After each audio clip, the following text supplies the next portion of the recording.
J'aimerais que tu sois mon fils, dit-il d'une voix basse et rancunière, ignorant qui j'étais vraiment. Son fils, mon vrai frère assis à côté de lui, a laissé échapper un rire dérisoire, marmonnant quelque chose sous sa respiration que je n'ai pas pu saisir. C'était le moment. Le moment que j'attendais. Le moment où j'allais affronter ma famille et mon passé.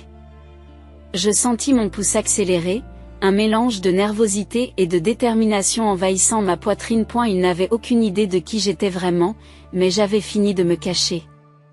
J'avais passé des années à me préparer, à me construire une vie dont ils n'auraient jamais cru que j'étais capable, pour qu'à leur insu ils viennent me demander de l'aide au moment où ils en avaient le plus besoin. Je m'appelle Danielle et j'ai 30 ans.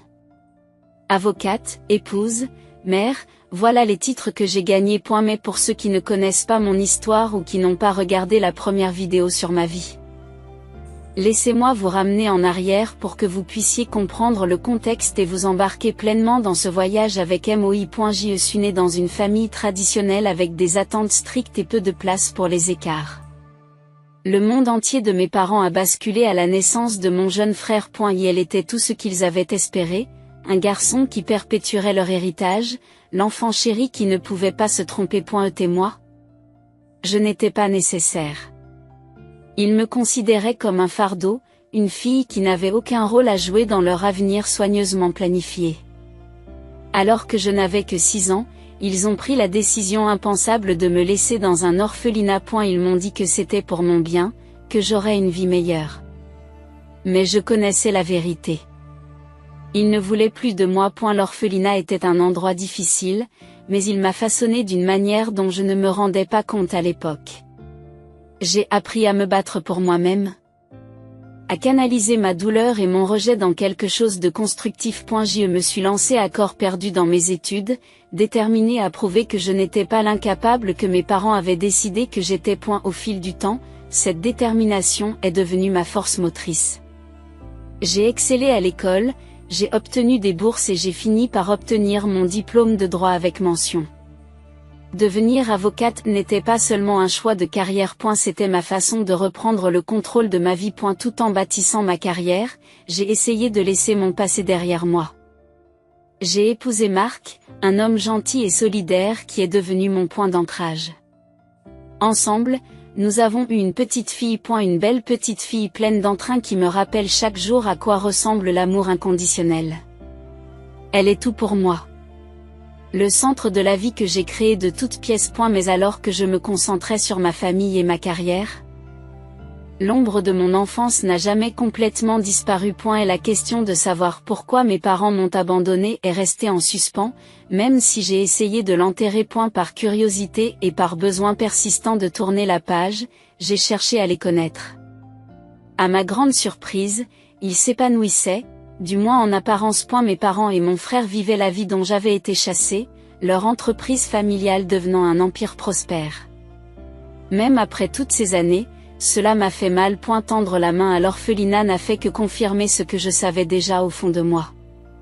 Ils ne sont jamais revenus me chercher. Des années plus tard, la vie a pris une tournure étrange. Leur entreprise a commencé à s'effondrer. Dans leur désespoir, ils se sont tournés vers une entreprise pour obtenir de l'aide, l'entreprise où je travaillais. Mon patron ne connaissait pas mon passé et m'a confié l'affaire. Il ne savait pas qui j'étais. Et je ne l'ai pas révélé. J'ai accepté leur dossier, non pas par loyauté envers eux, mais parce que j'y ai vu une opportunité. Une occasion de me prouver que je pouvais dépasser leur trahison. Et maintenant, je suis là, assise en face d'eux, face à ceux-là même qui ont décidé que je ne valais pas la peine d'être gardée. Ils ne connaissent toujours pas la vérité, et j'ai choisi de faire en sorte qu'il en soit ainsi pour l'instant. Ma priorité est de sauver leur entreprise, non pas pour eux, mais pour moi. C'est mon histoire, et aujourd'hui, il s'agit d'affronter les fantômes de mon passé tout en m'accrochant à la vie que j'ai construite, une vie dont je suis fière. Pour qui te prends-tu pour m'interroger de la sorte, dit mon père, d'une voix tranchante et dédaigneuse. Il s'est adossé à sa chaise, son regard perçant s'est fixé sur moi, comme s'il me mettait au défi de le défier davantage. J'ai soutenu son regard, le visage calme. Même si mon cœur battait la chamade dans ma poitrine. Je suis la personne que vous avez engagée pour régler ce problème, ai-je dit fermement, et si vous voulez que je réussisse, je dois comprendre exactement comment cette entreprise s'est retrouvée dans un tel pétrin. Cela demande de l'honnêteté de la part de toutes les personnes présentes dans cette pièce. Et la tension qui régnait dans l'air était suffocante. Mon frère a laissé échapper un rire dérisoire de l'autre côté de la table, en secouant la tête. C'est typique, marmonna-t-il sous sa respiration. Nous sommes censés tout expliquer à quelqu'un qui ne sait même pas ce que signifie gérer une entreprise comme celle-ci. Mon père soupira lourdement, se frottant les tempes comme s'il essayait de retenir sa frustration. Cette entreprise n'a pas besoin de leçons, elle a besoin de résultats, dit-il, le ton coupé. Nous avons déjà perdu assez de temps. Comme je pouvais sentir la douleur de ses paroles. Mais je refusais de la laisser transparaître. Garder mes émotions sous contrôle était une seconde nature à présent, surtout avec autant d'enjeux. Alors laissez-moi faire mon travail, répondis-je. C'est la seule façon pour votre entreprise de survivre. Les yeux de mon père s'étrécirent, mais il me fit signe de continuer. J'ai ouvert le dossier devant moi, parcourant les documents que j'avais passé des heures à examiner. Commençons par les procès, dis-je en gardant un ton professionnel. Vous êtes actuellement empêtré dans de multiples litiges, ruptures de contrat, factures impayées et réclamations pour conditions de travail dangereuses sur plusieurs propriétés. La négligence à elle seule vous expose à des millions de dollars de dommages et intérêts. Mon frère a soufflé et s'est adossé à sa chaise. Ces poursuites sont exagérées, dit-il d'un ton dédaigneux. Nous avons connu pire. J'ai levé les yeux, lui lançant un regard ferme. Qu'elles soient exagérées ou non, elles sont réelles et dangereuses. Les créanciers font la queue pour vous traîner devant les tribunaux en cas de factures impayées. Quant aux conditions de travail dangereuses, l'une de ces plaintes concerne des blessures graves sur un chantier de construction. Des blessures qui auraient pu être évitées grâce à une surveillance adéquate. Et si cette affaire se poursuit, elle pourrait détruire ce qu'il reste de la réputation de l'entreprise. Mon père s'est déplacé avec gêne, mais il ne m'a pas interrompu. J'ai continué. Vos contrats sont un autre désastre. La plupart d'entre eux sont si mal rédigés qu'ils prêtent à interprétation. Dans certains cas, votre équipe a carrément violé des clauses, comme les délais de paiement ou le respect des échéances convenues. Ce genre de négligence ne fait pas que coûter de l'argent. Il en va de même pour la confiance. Que pensez-vous que nous devrions faire exactement, demanda mon père. Sa voix bourrue n'ayant plus l'acuité qu'elle avait auparavant. Pour la première fois, il semblait moins sur la défensive, plus curieux. Je propose un triage immédiat. Tout d'abord, nous réglons les litiges les plus urgents à l'amiable. Cela fera mal, mais c'est mieux que d'aller au procès. Deuxièmement, nous vérifions tous les contrats en cours et réécrivons tous ceux qui présentent des failles. Troisièmement, nous établissons des protocoles de conformité clairs afin d'éviter toute violation future. Vous ne pouvez pas vous permettre un autre procès comme celui lié aux blessures. J'ai fait une pause pour laisser mes paroles s'imprégner dans l'esprit des gens. Mon père semblait plongé dans ses pensées, tandis que mon frère affichait une mine renfrognée. C'est beaucoup de contrôle des dommages, a-t-il marmonné, et beaucoup d'argent. Contrôler les dégâts, c'est tout ce qu'il vous reste pour l'instant, répondis-je d'une voix ferme.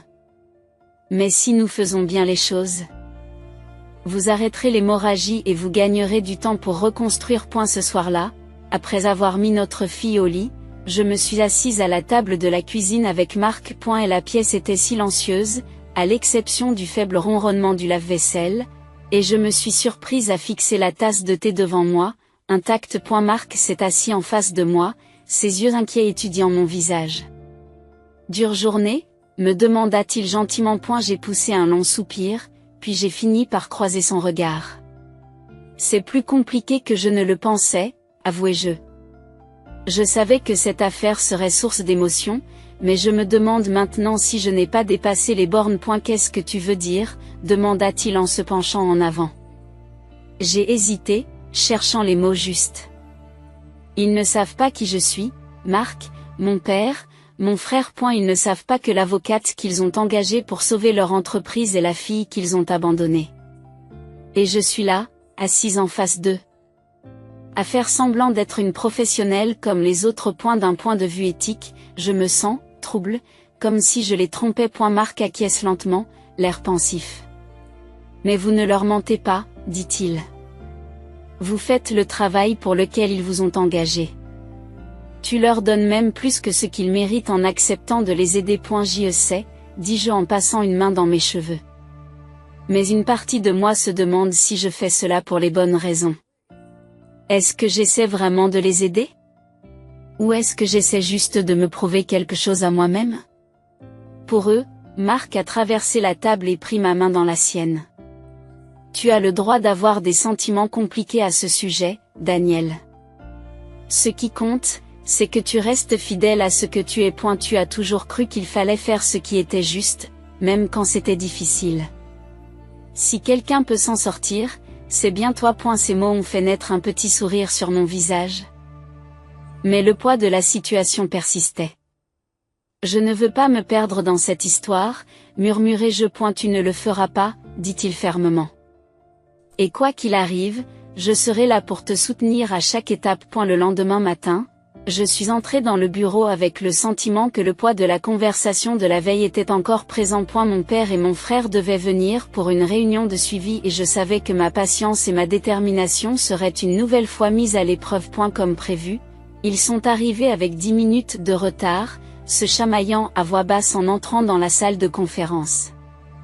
L'expression de mon père était sévère, comme toujours, tandis que Benjamin avait l'air suffisant, comme s'il avait déjà décidé que je leur faisais perdre leur temps. Je les saluai professionnellement, gardant un ton neutre tout en exposant l'ordre du jour de la réunion. Avant d'entrer dans le vif du sujet, je dois aborder une question essentielle. Commençai-je en ouvrant un dossier. Votre procès le plus urgent concerne un entrepreneur qui intente une action en justice pour rupture de contrat. Les dommages et intérêts qu'il réclame pourraient faire sombrer entièrement la société si le procès avait lieu. Le visage de mon père s'est assombri. Cette affaire est sans fondement, dit-il brusquement. Nous avons déjà eu affaire à ce genre d'entrepreneurs. Ils vont toujours trop loin. Avec tout le respect que je vous dois, ai-je dit d'une voix ferme, les preuves contre vous sont solides. Il y a des courriels, des accords signés et des paiements non effectués qui appuient leurs revendications. Et si vous ne transigez pas, vous risquez de perdre non seulement le procès, mais aussi votre réputation. Benjamin roule des yeux. Et alors? Vous voulez qu'on se couche et qu'on leur donne de l'argent? Je propose un règlement qui limite les dégâts, répondis-je en le regardant dans les yeux. Plus ça traîne, plus ça va empirer. Pour vos finances et votre nom. Mon père a poussé un soupir de frustration et s'est adossé à sa chaise. Et combien ce règlement va-t-il nous coûter? Demande-t-il, le ton mordant. J'ai fait glisser un document sur la table. J'ai rédigé une offre préliminaire qui devrait satisfaire l'entrepreneur tout en minimisant l'impact financier. Ce n'est pas l'idéal, mais c'est la meilleure option compte tenu des circonstances. Benjamin saisit le document et le scannait, ses lèvres se retroussant en un rictus. C'est ridicule. Nous ne devrions pas leur verser un centime. Ils n'ont pas non plus respecté les délais. Benjamin, dis-je en gardant mon ton ferme. Il ne s'agit pas d'être juste. Il s'agit de ce qui est pratique. Se battre devant un tribunal pourrait coûter le double de ce que propose cet accord, sans parler des dommages causés à votre réputation déjà fragile. Mon père se frotta les tempes. Son silence indiquant qu'il prenait au moins en compte mon point de vue.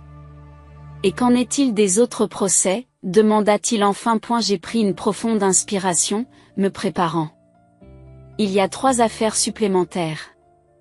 2 d'entre elles peuvent être réglées avec des offres similaires, mais l'une d'elles, une plainte pour accident du travail, risque de prendre de l'ampleur si elle va jusqu'au procès. Et si cela se produit, nous risquons des dommages importants et un désastre en termes de relations publiques. Je recommande de faire appel à un médiateur extérieur pour négocier rapidement une solution. Benjamin se moque et rejette le document sur la table. À vous entendre, on croirait que l'entreprise ne tient qu'à un fil. C'est le cas, répondis-je sans embâge, en répondant à son regard noir. Et si vous ne commencez pas à prendre ces problèmes au sérieux, il n'y aura plus rien à sauver. Ce soir-là, alors que je tenais ma fille dans mes bras, sa petite main serrant mon doigt. Les souvenirs de l'orphelinat me sont revenus en mémoire. Les murs froids et stériles, la façon dont je m'accrochais à ma couverture la nuit, prétendant que c'étaient les bras de ma mère qui m'entouraient. Mais elle n'est jamais revenue. Elle m'a laissé là et ne s'est jamais retournée. J'ai repensé au jour où ils m'ont abandonné. Comment ma mère évitait de croiser mon regard en murmurant des promesses qu'elle n'avait jamais eu l'intention de tenir. C'est mieux ainsi, avait-elle dit, la voix tremblante. Et mon père, il n'a même pas eu le courage de se montrer. Il lui a laissé le sale boulot, se cachant derrière sa fierté et sa lâcheté. Je l'imagine encore s'éloigner, mes cris résonnant dans le couloir de l'orphelinat alors que les portes se referment derrière elle. J'ai regardé ma fille, sa douce respiration me ramenant au présent. Je ne la laisserai jamais se sentir comme je me suis sentie, oubliée, rejetée, invisible. Elle était mon monde. Et je ferai tout ce qui est en mon pouvoir pour qu'elle le sache toujours. Au fil des réunions, au cours des semaines suivantes, j'ai commencé à remarquer des changements subtils dans le comportement de mon père. Son ton tranchant et dédaigneux lorsqu'il s'adressait à moi s'est adouci. Et elle a commencé à écouter plus attentivement lorsque je parlais, hochant parfois la tête en signe d'accord ou posant des questions réfléchies sur mes stratégies juridiques. Ce n'était pas grand-chose, mais c'était différent. En revanche, sa patience à l'égard de Benjamin semblait s'épuiser. Chaque fois que mon frère interrompait ou rejetait mes recommandations, l'irritation de mon père devenait plus visible. Et elle coupait la parole à Benjamin au milieu d'une phrase ou le fixait d'un regard féroce. Une fois, au cours d'une discussion animée sur la renégociation d'un contrat, mon père l'a engueulé. Et si tu avais fait attention aux détails dès le début, nous n'en serions pas là. Je suis resté silencieux, observant l'évolution de la dynamique entre eux. C'était étrange, presque troublant, de voir mon père me traiter avec un soupçon de respect alors qu'il était visiblement frustré par Benjamin. Une partie de moi voulait parler, souligner l'ironie de la situation, mais je ne le fis pas. Ce n'était pas le moment d'attirer l'attention sur moi ou sur la vérité. Au lieu de cela, je me suis concentré sur le travail. Plus nous progressions, plus mon père semblait s'appuyer sur moi, faisant confiance à mon jugement face aux crises de plus en plus défensives de Benjamin. J'y voyais les fissures se former dans leur alliance autrefois solide, mais je gardais la tête baissée et restais professionnel. Pour l'instant, c'était suffisant. Lors de la réunion suivante, le comportement de mon père était presque méconnaissable. Il me salua d'un signe de tête et d'un petit sourire, ce que je ne me souvenais pas avoir vu diriger vers moi. Jamais. Lorsque j'ai présenté mes mises à jour sur les poursuites judiciaires, il m'a écouté sans m'interrompre et, à un moment donné, il a même dit « c'est une bonne stratégie ». L'éloge m'a pris au dépourvu, mais je me suis forcé à rester calme. Je l'ai remercié. J'ai répondu simplement, en prenant des notes, comme si ces mots n'avaient pas provoqué une vague d'émotion en MOI. Au fil de la réunion, ses commentaires sont devenus de plus en plus personnels. Vous êtes perspicace, a-t-il dit, presque pour lui-même, alors que j'exposais l'approche de la médiation pour la demande de dommages-intérêts. Méthodique.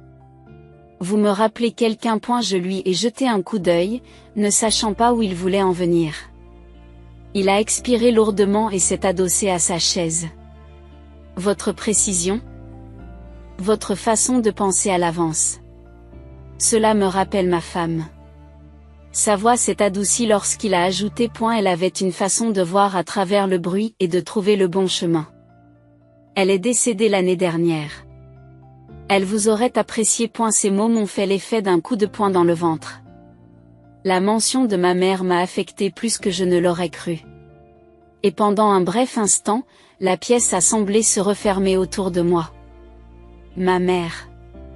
La même femme qui m'a abandonnée à l'orphelinat. La femme qui a rompu toutes les promesses qu'elle m'avait faites. Elle était partie maintenant, et je n'aurais jamais l'occasion de la confronter ou de lui demander pourquoi elle m'avait quitté. Cela m'a fait mal à la poitrine comme je ne l'avais pas ressenti depuis des années. J'avais envie de crier, de laisser éclater la vérité dans cette pièce. Mais je ne l'ai pas fait. Au lieu de cela, j'ai ravalé la tempête qui se préparait en moi et j'ai forcé un hochement de tête poli. Je vous remercie. J'y suis parvenue. Ma voix s'est stabilisée malgré le chaos qui régnait dans mon cœur. Ce soir-là, pendant que Marc mettait notre fille au lit, je me suis assise sur le canapé, fixant la télévision sans vraiment la regarder. Marc est finalement entré avec 2 tasses de thé et en a placé une devant moi. Il s'est assis à côté de moi en me lançant ce regard qu'il faisait toujours lorsqu'il savait que quelque chose me tracassait. « Tu es silencieuse depuis que tu es rentrée, dit-il doucement. Qu'est-ce qu'il y a ? Je soupire, enroulant mes mains autour de la tasse chaude. Mon père a parlé de ma mère aujourd'hui, dis-je. Il a dit que je lui faisais penser à elle, qu'elle m'aurait aimé. Marc a haussé un sourcil. Qu'est-ce que tu ressens ? Horrible, avouai-je en secouant la tête. Pas seulement parce qu'il l'a dit. Mais parce qu'elle n'est plus elle. Je ne savais même pas qu'elle était décédée jusqu'à maintenant. Je ne pourrai jamais lui demander pourquoi elle m'a quitté, pourquoi elle ne s'est pas battue pour moi et l'entendre parler d'elle comme si c'était une sainte. C'en était trop. Marc s'est approché, posant une main réconfortante sur la mienne. C'est normal que tu te sentes comme ça. Tu as porté cette douleur pendant si longtemps, et maintenant elle refait surface d'une manière inattendue. Mais, Daniel, tu n'as pas besoin de leur réponse pour tourner la page. Tu as construit une belle vie malgré ce qu'ils t'ont fait. J'ai souri faiblement, reconnaissante de sa présence constante. Je sais, dis-je à voix basse. Mais une partie de moi se demande si le fait d'entendre sa version d'elle changera la façon dont je me souviens d'elle, ou si cela a encore de l'importance. Marc me serre la main. Quoi qu'il arrive, tu le géreras comme tu le fais toujours. Avec force et grâce. Quelques mois ont passé et la transformation était indéniable. Les procès avaient été réglés ou redirigés vers la médiation. Les contrats avaient été renégociés dans des termes plus stricts et des protocoles de conformité avaient enfin été mis en place pour éviter de nouvelles catastrophes. L'entreprise se stabilisait, lentement mais sûrement, et même les employés semblaient mieux respirer. Lorsque le jour de la réunion finale est arrivé, je suis entrée dans la salle de conférence avec un sentiment tranquille d'accomplissement. Mon père et mon frère étaient déjà assis, leurs expressions étaient modérées mais moins hostiles qu'elles ne l'avaient été au début de tout cela. Mon père s'est même levé brièvement à mon entrée, un geste qui m'a pris au dépourvu. Eh bien, dit-il en se raclant la gorge alors que je m'asseyais, je crois que nous te devons tous une fière chandelle. Je pense que nous vous devons tous des remerciements pour tout. Ces mots étaient hésitants, comme s'il n'avait pas l'habitude de les prononcer, mais ils avaient un poids qui ne m'échappait pas. Mon frère croisa les bras, visiblement moins enthousiaste. Ne nous emballons pas, a-t-il marmonné. Nous ne sommes pas encore sortis de l'auberge. Je l'ai ignoré, me concentrant sur la pile de documents devant moi. Non, vous ne l'êtes pas, ai-je dit calmement. Mais vous êtes sur la bonne voie. Cette restructuration t'a donné une chance de te battre si tu vas jusqu'au bout et que tu ne retombes pas dans tes vieilles habitudes. Mon père a hoché la tête, le visage indéchiffrable. Nous y veillerons, dit-il d'une voix ferme. Cette entreprise est tout ce qu'il y a de plus important pour nous. J'ai fait une pause, étudiant l'homme qui s'était éloigné de moi sans la moindre hésitation. Bien, ai-je dit simplement. Alors mon travail ici est terminé. Alors que je commençais à rassembler les documents pour clore la réunion. Benjamin s'est adossé à sa chaise avec cette suffisance qui lui est familière. Eh bien, je suppose que même un écureuil aveugle trouve parfois une noix, a-t-il marmonné, sa voix dégoulinant de condescendance. Je me suis figé un instant, mais avant que je puisse dire quoi que ce soit, la voix de mon père a traversé la pièce comme un coup près. Assez, Benjamin, dit-il en frappant de la main sur la table. Le ton tranchant qu'il a employé nous a fait nous tourner tous les deux vers lui, surpris. Son visage était tendu par la colère, ses yeux brûlaient d'une frustration que je n'avais jamais vue auparavant. Tu en as assez fait. Benjamin parut décontenancé, sa bouche s'ouvrant et se fermant comme s'il cherchait une réplique, mais mon père ne lui en laissa pas l'occasion. Il se tourna vers moi, son expression s'adoucissant d'une manière que je n'aurais jamais cru possible. Son regard s'est attardé un moment avant qu'il ne prenne la parole. J'aimerais que tu sois mon fils, dit-il doucement. Je suis resté assis, abasourdi, tandis que ces mots résonnaient dans mon esprit. Pendant un moment, La pièce est restée silencieuse, à l'exception du faible tic-tac de l'horloge accrochée au mur. Je l'ai regardé, mes mains tremblant légèrement, mais j'ai soutenu son regard. C'était le moment que j'attendais, celui que j'avais joué dans ma tête tant de fois. Prenant une profonde inspiration, j'ai repoussé ma chaise et je me suis levé, rassemblant lentement le courage que j'avais accumulé pendant des années. Je ne suis pas ton fils, dis-je, la voix posée mais lourde d'émotion. Et tu as renoncé au privilège de m'avoir pour fille le jour où tu m'as laissé dans cet orphelinat. Son visage s'est vidé de ses couleurs. L'air suffisant de Benjamin disparut, remplacé par la confusion la plus totale. Mon père ouvrit la bouche pour dire quelque chose, mais aucun mot ne sortit. Tu n'as même pas eu le courage d'être là, continuai-je. Ma voix s'élevant au fur et à mesure que les vannes s'ouvraient. Tu l'as laissé, ma mère, s'éloigner pendant que je pleurais et la suppliais de me ramener à la maison. Et puis, tu ne t'es jamais retourné, pas une seule fois. J'ai pris une respiration tremblante, laissant les émotions se déverser. Tu m'as quitté et tu n'as jamais pensé à ce que cela aurait pu me faire. J'ai grandi en me demandant pourquoi je n'étais pas assez, pourquoi je ne valais pas la peine d'être gardé. Et maintenant, tu étais là, assis en face de moi, me demandant de sauver la société pour laquelle tu m'as jeté. Eh bien, je l'ai fait. J'ai sauvé ton entreprise, papa. Mon père m'a regardé fixement, le visage pâle, les mains agrippées au bord de la table. Pour la première fois, j'ai vu dans ses yeux quelque chose qui ressemblait à de la honte. Mais avant qu'il ne puisse répondre, j'ai jeté un coup d'œil à Benjamin, et c'est là que j'ai compris. Et la confusion sur son visage n'était pas seulement un choc. C'était plus profond que cela. Il ne savait pas. Tu n'as aucune idée de qui je suis, n'est-ce pas? Demandai-je, ma voix tremblant d'un mélange de colère et d'incrédulité. Benjamin cligna des yeux, les sourcils froncés. Qu'est-ce que tu racontes, dit-il, sur un ton défensif. Je ris amèrement en secouant la tête. Bien sûr que non. Ils ne t'ont rien dit. Ils ne t'ont jamais parlé de la sœur qu'ils ont abandonnée. Je me suis redressé, les tremblements de mes mains se sont enfin calmés et la détermination a pris le dessus. J'ai sauvé votre entreprise, dis-je, la voix ferme et inébranlable. Pas pour toi, pas pour Benjamin, mais parce que je voulais me prouver que je pouvais dépasser ce que tu m'avais fait. Que je pouvais être meilleur que les gens qui m'ont abandonné. Mon père ouvrit la bouche pour protester, mais je levai la main pour lui couper la parole. Mais c'est fini, maintenant. Pour de bon. Quel que soit le lien qui ait pu exister entre nous. Il n'y en a plus. Tu as choisi de le rompre le jour où tu m'as laissé à l'orphelinat. Je me suis tourné vers Benjamin et j'ai croisé son regard écarquillé. Je ne suis pas en colère contre toi, Benjamin. Tu ne le savais pas, mais maintenant tu le sais. J'espère que tu saisiras cette chance d'être meilleur, de faire mieux. Mais ne t'attends pas à ce que je reste dans les parages pour le voir. Elle ouvrit la bouche comme pour répondre, mais aucun mot ne sortit. Pour une fois, il avait l'air complètement dépassé, la suffisance effacée de son visage. Je voyais le poids de la révélation s'abattre sur lui, mais je n'étais pas là pour le guider. Ce n'était pas mon rôle, plus maintenant. Finalement, je me retournai vers mon père, mon ton s'adoucissant tout en restant ferme. Au moins, tu m'as appris quelque chose de précieux, dis-je. Tu m'as appris exactement quel genre de personne je ne veux jamais être. Et pour cela, je suppose que je dois te remercier. Sur ce, j'ai rassemblé mes affaires.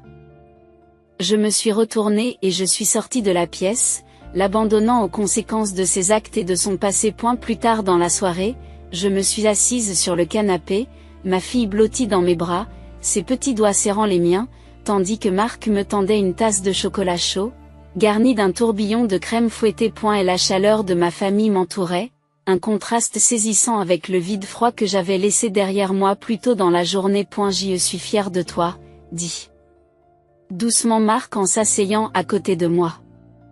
J'ai regardé ma fille, son visage paisible me rappelant tout ce pourquoi je m'étais battue. Je suis fière de moi aussi, ai-je dit, un sourire discret se dessinant sur mon visage. Pour la première fois, je me sentais vraiment libre. Vous avez aimé l'histoire? Si c'est le cas. N'oubliez pas d'appuyer sur le bouton j'aime et de vous abonner à la chaîne. Cela nous aide beaucoup et vous permet de ne pas manquer d'autres histoires formidables que nous partageons ici. Merci d'avoir regardé et on se retrouve dans la prochaine.